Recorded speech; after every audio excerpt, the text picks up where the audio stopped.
Tu règnes à jamais. Tu règnes assis sur le trône. Tu règnes à jamais. Tu règnes assis sur le trône. Tu règnes à jamais. Tu règnes assis sur le trône. Tu règnes à jamais. Assis sur le trône, tu règnes à jamais. Tu règnes à jamais. Assis sur le trône, tu règnes à jamais. Tu règnes à jamais. Assis sur le trône, tu règnes à jamais. Le roi des rois est assis sur le trône. Alléluia, celui qui règne à jamais. Celui qui règne à jamais est assis sur le trône. Il est assis sur un trône de gloire. Alléluia, il est présent au milieu de nous. Celui qui règne à jamais. Celui qui est assis sur le trône de gloire est présent ce matin.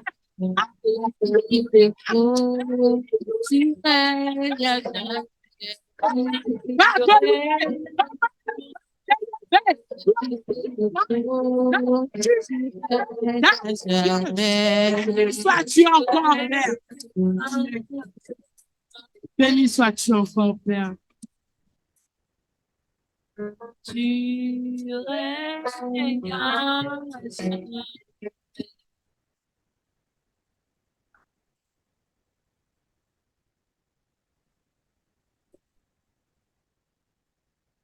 Béni sois-tu encore, Père.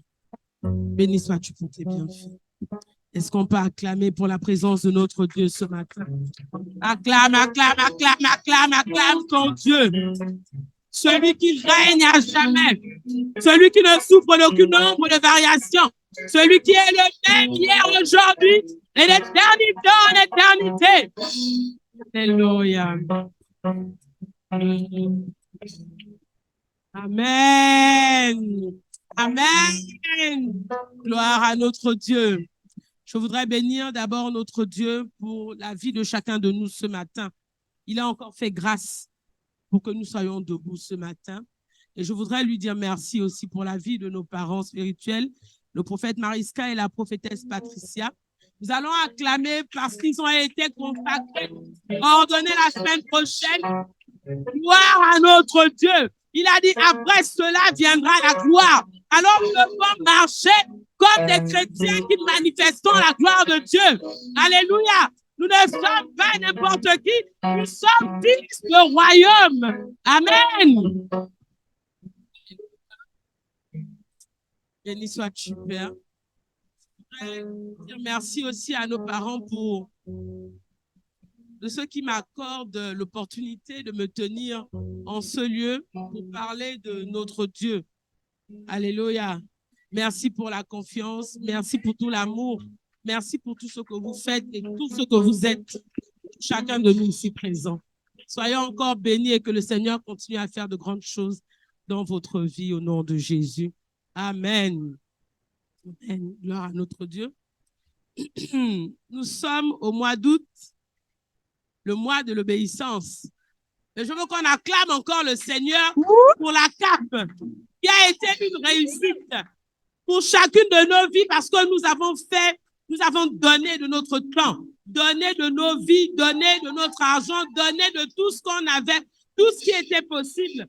Nous rendons encore gloire à Dieu pour cet événement qui s'est déroulé dans la ville de Nantes. Alléluia. Donc, nous sommes aujourd'hui au mois d'août déjà que nous avons commencé. Le mois dont le thème est l'obéissance. Est-ce que quelqu'un peut répéter après moi? Obéissance. Obéissance. Alléluia. Je voudrais quand même rappeler que dans le livre de Genèse 3, il y a eu la chute à cause de la désobéissance. Alléluia. Amen. Donc, la servante prophétesse Patricia nous a exhortés lors de la nuit la nuit de la traversée sur le verset de base qui est Deutéronome 28, verset 1. Est-ce que quelqu'un peut lire pour moi? Amen. Nous allons poser les bases. Ce ne sera pas pour se redire, mais simplement pour rappeler. Il y en avait qui n'étaient pas présents, qui n'ont pas participé à cette nuit de la traversée. Donc, le verset de base pour le thème du mois, qui est l'obéissance, c'est Deutéronome 28 au verset 1. Alléluia. Je lis la parole au Deutéronome 28, verset 1. Si tu obéis à la voix de l'Éternel, ton Dieu, en observant et en mettant en pratique tous ces commandements que je te prescris aujourd'hui, l'Éternel, ton Dieu, te donnera la supériorité sur toutes les nations de la terre. Amen. Amen. Donc, le verset 1 du Deutéronome 28, vous pouvez vous asseoir, commence par si, qui est une condition. Si. Donc, si tu fais comme on le fait souvent avec nos enfants, si tu travailles bien à l'école, tu auras une récompense. Si tu réussis à tes examens, tu auras tel cadeau. L'Éternel, ce matin, nous dit, si tu obéis. Mais si tu obéis à quoi? À la voix de l'Éternel. En fait, tout ce qui parle de l'obéissance est résumé dans cette seule phrase-là ou demi-phrase. Si tu obéis, mais si tu obéis à quoi? À la voix de l'Éternel. Alléluia. Et si tu obéis à la voix de l'Éternel qui est ton Dieu, l'Éternel, ton Dieu, te donnera. Il donnera, comme je le disais tantôt, il a fait don à l'Église. Jésus-Christ a fait don à l'Église des 5 ministères. Le Saint-Esprit a fait don à l'Église de plusieurs dons de l'Esprit. Le parler en langue, le don de la foi. Mais le don donnera que Dieu dit, c'est un don aussi. Donc, le Seigneur te fera don comme il a fait don au Cépan tout entier de ses points, la prophétesse Patricia et le prophète Mariska. Il te fera don de quoi? Il te donnera, lui, la supériorité. La supériorité, c'est quoi? C'est la grandeur, la prédominance, la prémiscence, la supériorité sur toutes les nations de la terre. Mais en réalité, avoir la supériorité sur toutes les nations, c'est avoir la supériorité dans le domaine où tu es, dans la sphère où tu évolues, dans ton lieu de travail, dans ta famille. Mais la supériorité dont il parle, ce n'est pas de brimer les autres, mais la supériorité dans les œuvres de l'Éternel. La supériorité pour l'accomplissement de son œuvre. Alléluia. Amen. Je ne vais pas m'étendre trop là-dessus, mais c'est ce que vous devez retenir. Si tu obéis à la voix de l'Éternel, et si tu marches dans ses commandements, mais obéir à sa voix. Donc, ce matin, nous allons quand même assez lire.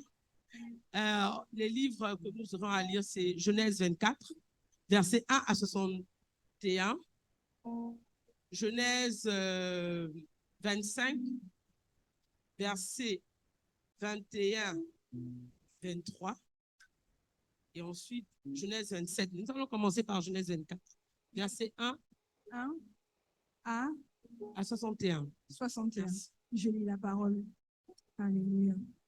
Abraham était vieux, avancé en âge, et l'Éternel avait béni Abraham en toutes choses.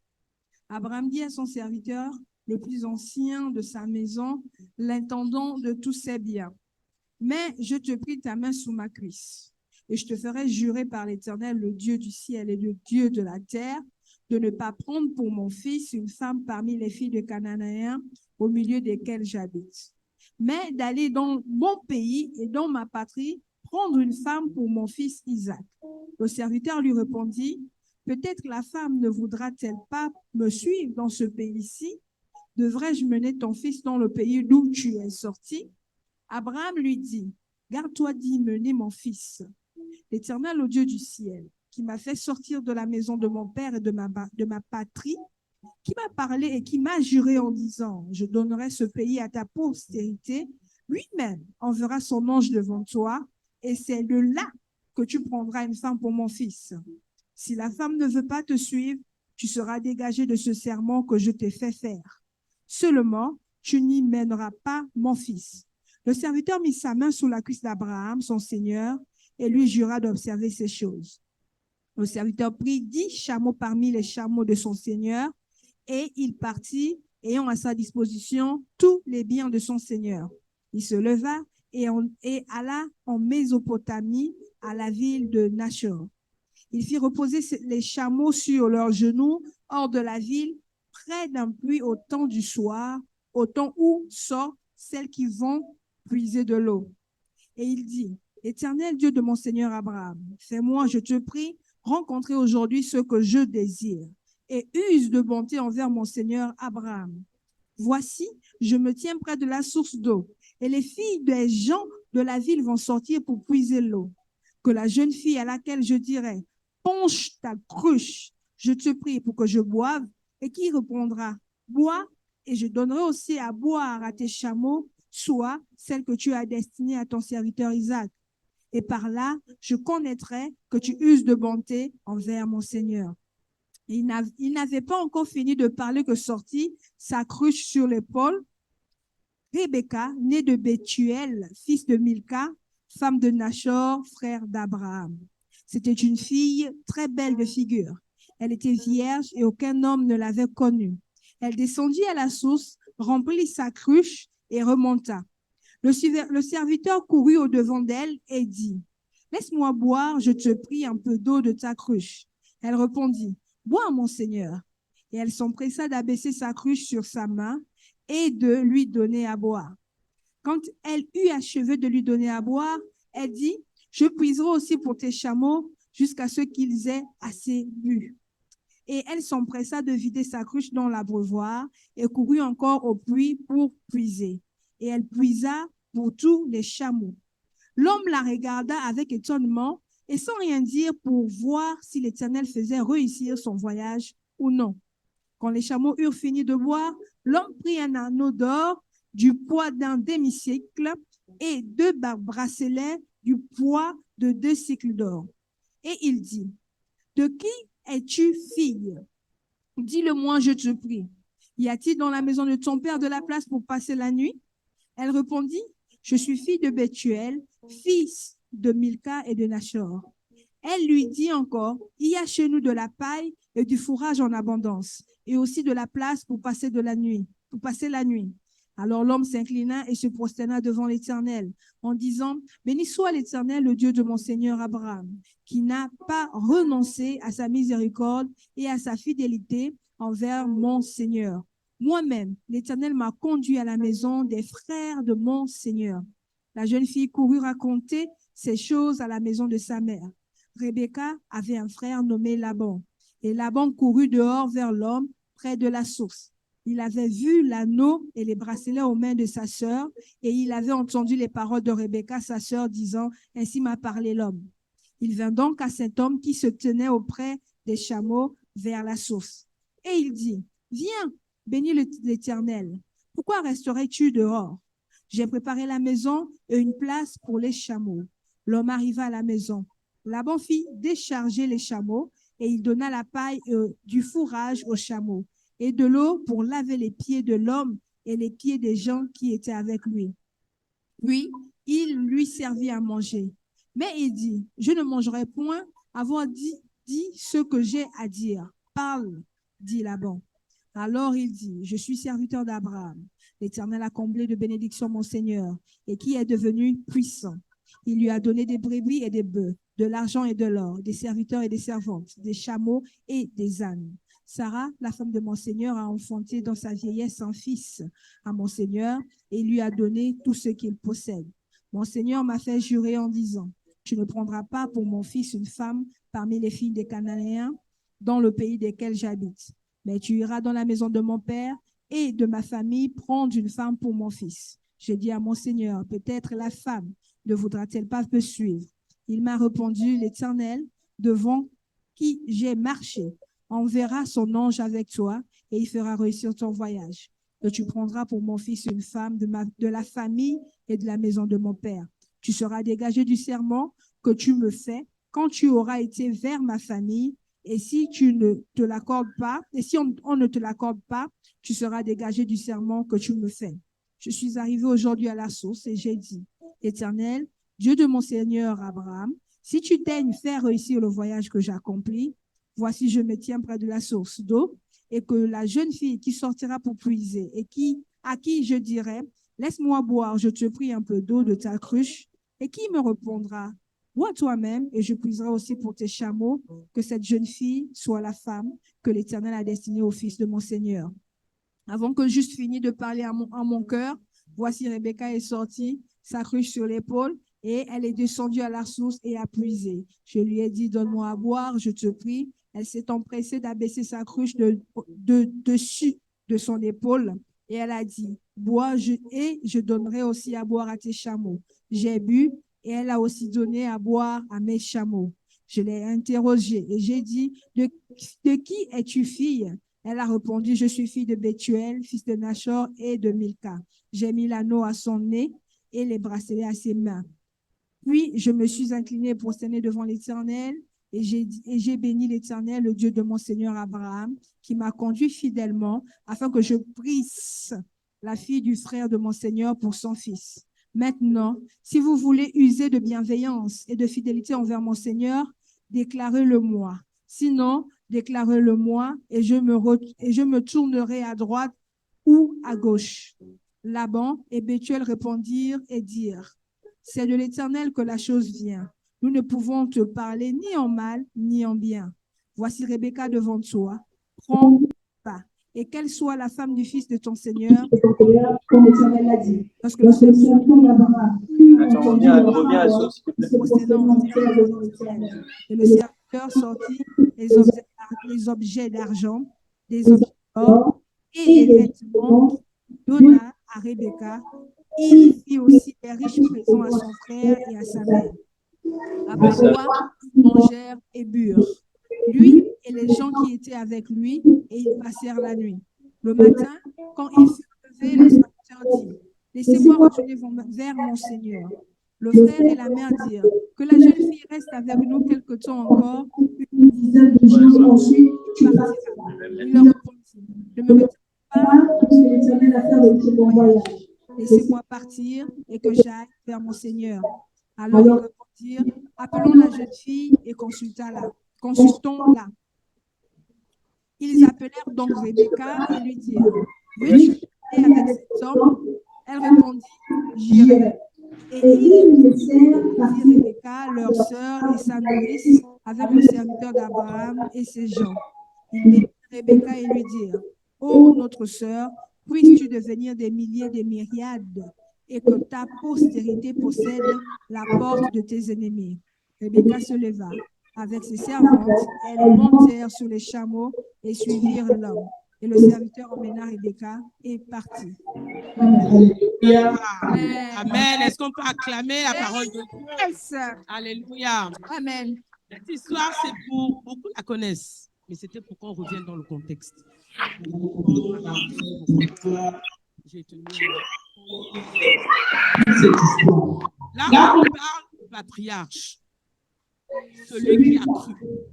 Celui qui, dans le livre de Genèse 12, a été appelé à quitter sa maison, sa famille, sa patrie, à tout laisser pour suivre un Dieu qu'il ne connaissait même pas. Pour aller dans un endroit qu'il ne connaissait même pas. Il a simplement fait confiance au Seigneur. Et pour ceux qui lisent la Bible, je vous exhorte à lire la Bible. Chaque jour, lisez la Bible. Chaque année, lisons la Bible. Pour ceux qui lisent, nous avons vu qu'Abraham a marché avec le Seigneur. Abraham était celui qui avait cette particularité qui écoutait, qui entendait la voix de l'Éternel. Et nous sommes dans le thème de l'obéissance.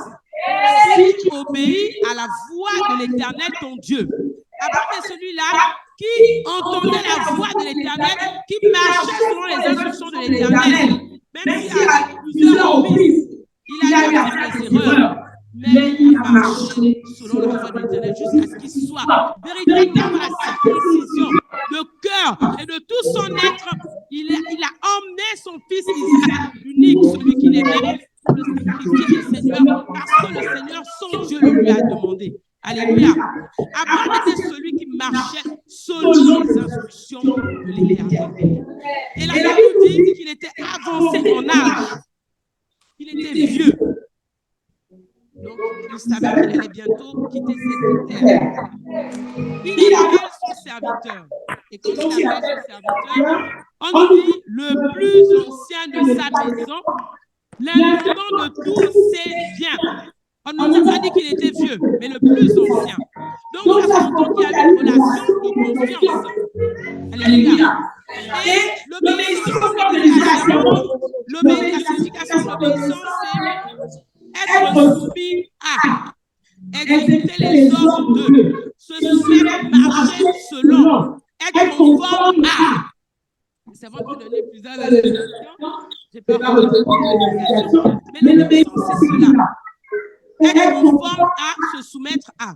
Donc, ce serviteur, s'il est resté, si on parle de lui en étant le plus ancien des serviteurs d'Abraham, celui qui était le garant de tous les biens d'Abraham, c'est qu'il était soumis à son maître. Alléluia.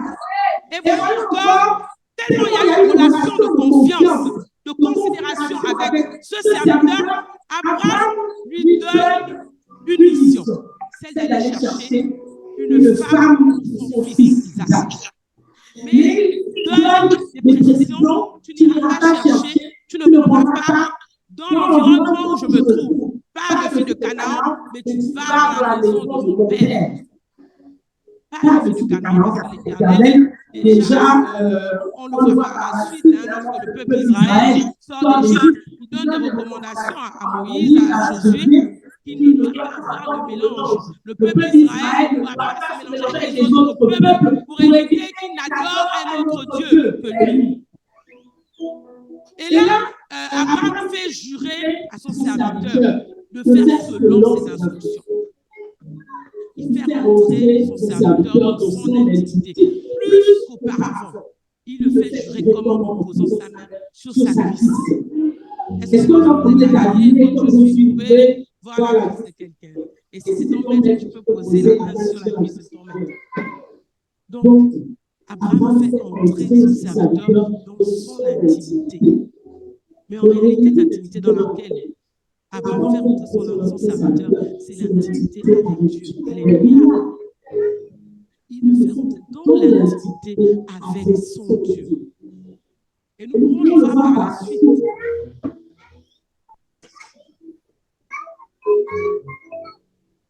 Par la suite, au verset... déjà, on va partir du verset 5.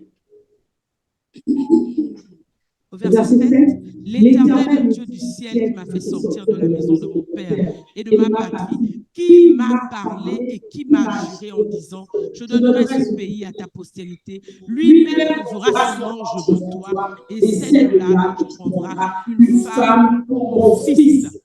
Donc, le serviteur entre dans le secret, dans l'intimité d'Abraham. Et par la suite, nous voyons au verset 12, alors que le serviteur est parti, il dit, Éternel, Dieu de mon Seigneur Abraham, fais-moi, je te prie, rencontrer aujourd'hui ce que je désire et use de bonté envers mon Seigneur Abraham. Voici, je me tiens près de la source d'eau et les filles des gens de la ville vont sortir pour puiser l'eau.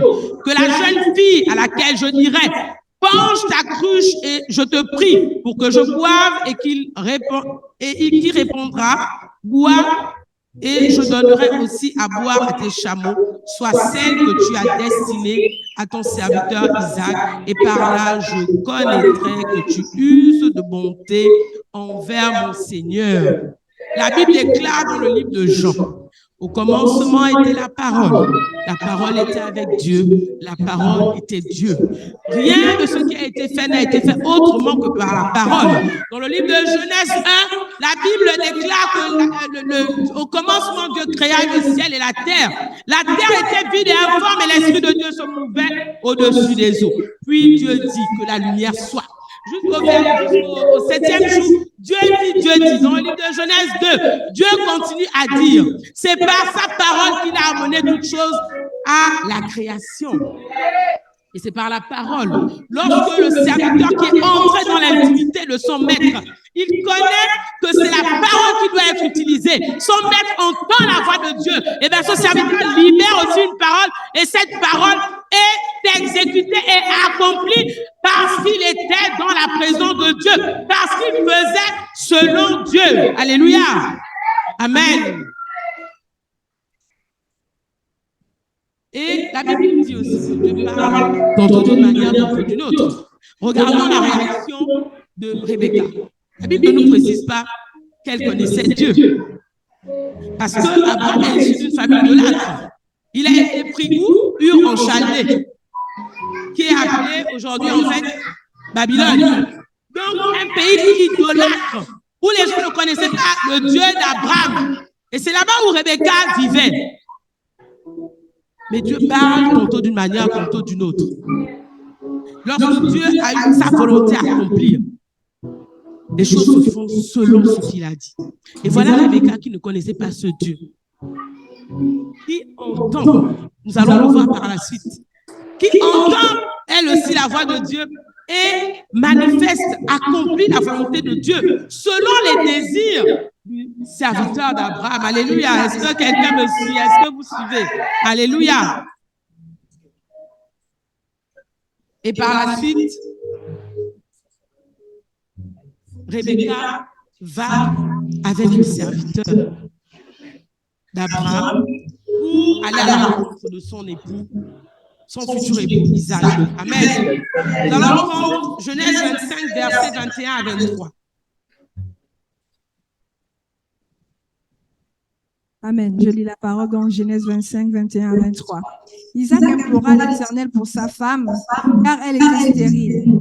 Et l'Éternel exauça. Rebecca, sa femme, devint enceinte.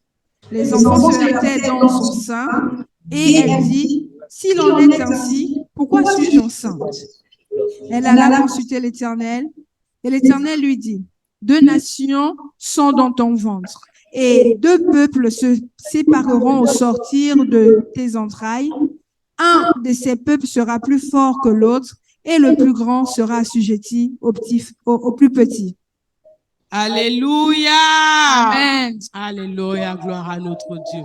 Si tu obéis à la voix de l'Éternel, ton Dieu, si tu obéis à la voix de l'Éternel, ton Dieu. La Bible nous dit qu'Isaac implora l'Éternel. Isaac implore l'Éternel parce qu'il connaît le Dieu d'Abraham qui est son père. Il connaît la capacité, la puissance de ce Dieu. Alors que sa femme est stérile, la Bible nous dit qu'il implore l'Éternel pour que cette femme puisse avoir des enfants et l'Éternel l'exauça. Rebecca, sa femme, devint enceinte. Maintenant, je disais tout à l'heure que Rebecca aussi avait quelque part entendu la voix de l'Éternel, alors qu'elle était issue d'une famille idolâtre, alors qu'elle vivait dans un pays idolâtre. Au verset 22, on nous dit, donc la femme devint enceinte, les enfants se hâtaient dans son sein, et elle dit, s'il en est ainsi, pourquoi suis-je enceinte? Elle alla consulter l'Éternel. Comment allons-nous obéir à la voix de l'Éternel si on ne sait pas ce qu'il dit ou on n'est pas accoutumé à entendre sa voix? Il dit, mes brebis, on reconnaît la voix de l'Éternel. Si on est accoutumé, quelle voix écoutons-nous pour agir comme nous agissons? Peuple de Dieu, quelle voix écoutons-nous? Parce que si nous sommes accoutumés à entendre la voix de l'Éternel, nous reconnaîtrons cette voix parmi tant d'autres même et nous accomplirons les œuvres de l'Éternel. Nous marcherons selon sa volonté. Alléluia. Et l'Éternel lui dit, donc il va dans l'intimité. Elle ne comprend pas ce qui se passe dans son ventre. Elle va demander au Seigneur, mais pourquoi tu es enceinte alors si c'est pour que ces enfants me fatiguent comme ça? Alléluia. Et l'Éternel lui dit, deux nations sont dans ton ventre et deux peuples se sépareront au sortir de tes entrailles. Un de ces peuples sera plus fort que l'autre et le plus grand sera assujetti au plus petit. Elle est allée vers l'Éternel. Elle allait poser une question. Elle a un problème, une préoccupation. Mais vers qui allons-nous? Pour pouvoir obéir à la voix de l'Éternel, il faut aller vers lui si tu te poses des questions. Si tu as des préoccupations, si tu as des problèmes, l'Éternel lui répond. On peut toujours penser que ce n'est pas clair. Tu as deux nations dans ton ventre et le plus grand, le plus petit sera plus grand. Il va assujettir, c'est ça? Le plus grand sera assujetti au plus petit. Voilà ce qu'elle a reçu comme réponse de l'Éternel. Mais est-ce que c'est une réponse vraiment claire? Qui explique pourquoi il y a des combats et autres dans ton ventre? Pourquoi tu ne peux pas être tranquille? Pour les femmes, vous savez comment c'est compliqué. Ma soeur Elsa, 2 enfants, déjà un, c'est pas facile, mais 2, c'est compliqué. Nous allons dans le livre de Genèse 27. Amen.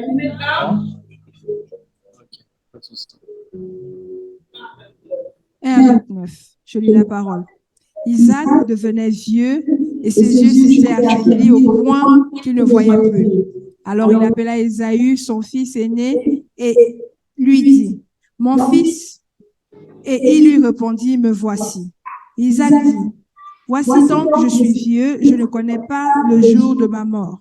Maintenant donc, je te prie, prends tes armes, ton carquois et ton arc, va dans les champs et chasse-moi du gibier.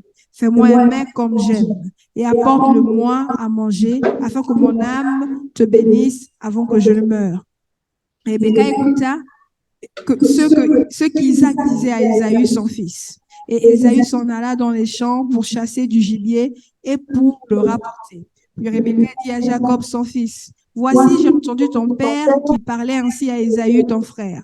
Apporte-moi du gibier et fais-moi un mets que je mangerai et je te bénirai devant l'Éternel avant ma mort. Maintenant, mon fils, écoute ma voix à l'égard de ce que je te commande. Va me prendre au troupeau 2 bons chevreux. J'en ferai pour ton père un mets comme il aime. Et tu apporteras à manger à ton père afin qu'il te bénisse avant sa mort. Jacob répondit à sa mère, « Voici, Ésaü, mon frère, est velu et je n'ai point de poil. Peut-être mon père me touchera-t-il et je passerai à ses yeux pour un menteur. Et je ferai venir sur moi la malédiction et non la bénédiction. » Sa mère lui dit, « Que cette malédiction, mon fils, retombe sur moi. Écoute seulement ma voix et va me les prendre. » Jacob alla les prendre et les apporta à sa mère, qui fit un mets comme son père aimait. Ensuite, Rebecca prit les vêtements d'Ésaü, son fils aîné, les plus beaux qui se trouvaient à la maison, et elle les fit mettre à Jacob, son fils cadet. Elle couvrit ses mains de la peau des chevreaux et son cou qui était sans poil.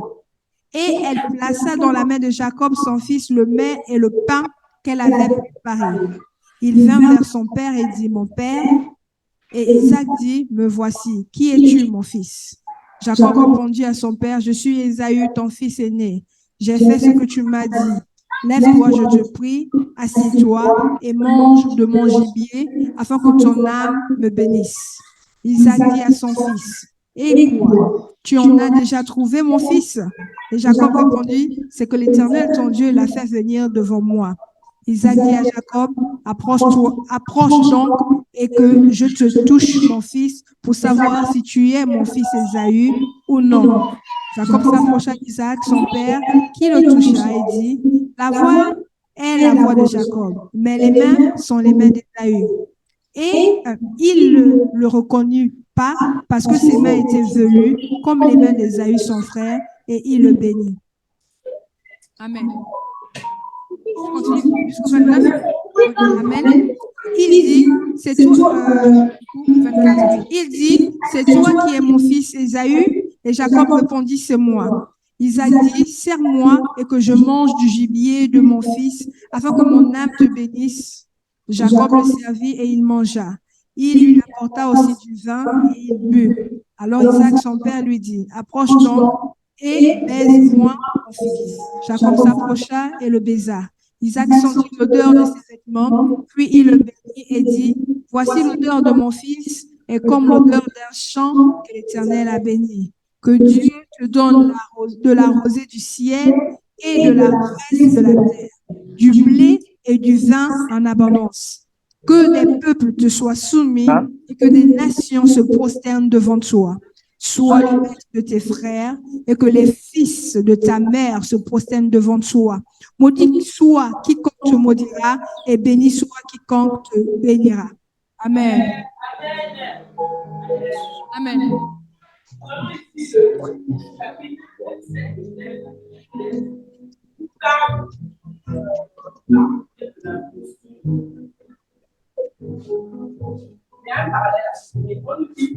Isaac devenait vieux et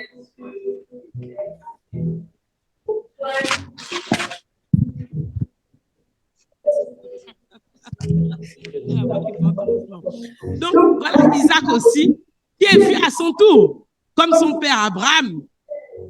Mais c'est quand même compliqué que dans la Bible, les hommes dans la Bible, c'est toujours à la vieillesse. Mais pourquoi on nous précise cela? Parce que même dans le monde aujourd'hui, lorsque nous vivons, nous voyons que les personnes âgées sont en général les plus sages. Pourquoi? Parce qu'elles ont vécu tellement d'expériences, donc elles peuvent vous donner des conseils appropriés. Mais on n'est pas dans ce n'est pas le sujet de notre message de ce matin. C'était simplement pour faire le parallèle. Donc, Isaac devenait vieux et il voyait d'abord approcher, il voulait bénir ses enfants. Et en particulier son fils aîné, Isaïe. Mais pourquoi il voulait bénir le fils aîné? Parce que malheureusement, et même aujourd'hui encore, le premier enfant est souvent celui-là à qui on porte tellement d'amour, tellement d'espérance, tellement de projets. Et nous le voyons encore lorsque Jacob a voulu bénir les enfants de Joseph.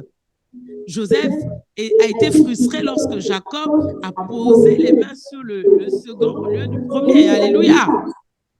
Donc là, nous avons vu dans le livre de Genèse 25 la réponse que l'Éternel a donnée à Rebecca qui portait la semence, qui portait les enfants. Il lui a dit quelque chose et qu'elle a gardé.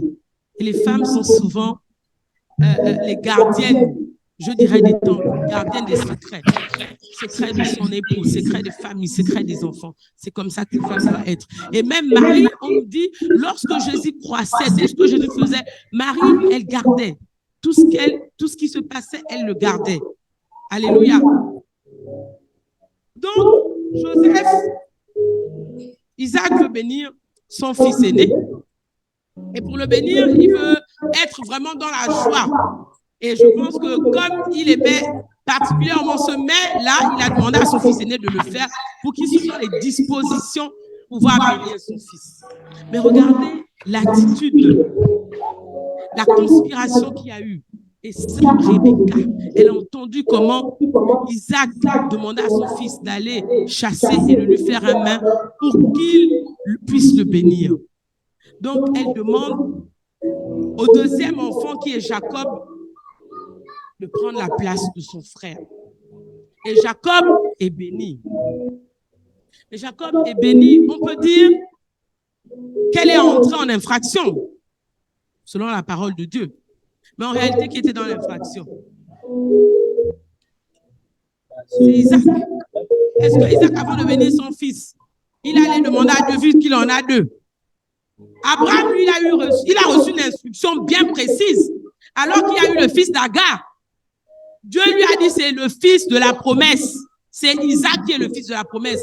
Mais est-ce que Isaac est allé vers Dieu comme sa femme, Rebecca l'a fait lorsqu'elle a eu un souci, lorsqu'elle a eu une préoccupation? Est-ce qu'il est allé vers Dieu pour dire, bon, j'ai deux enfants. C'est qui va assurer la postérité? Qui va suivre, qui va continuer ton œuvre? Mais pendant ce temps, il y a une femme qui, dans le secret, avait reçu une instruction qu'elle a gardée dans le livre de Genèse 25, versets 21 à 23. Alors qu'elle est allée vers l'Éternel pour savoir ce qui se passait dans son ventre. Il lui a dit, dans ton ventre, il y a deux nations. Et le plus petit, le plus grand sera assujetti au plus petit. Parce qu'elle a gardé ça en elle.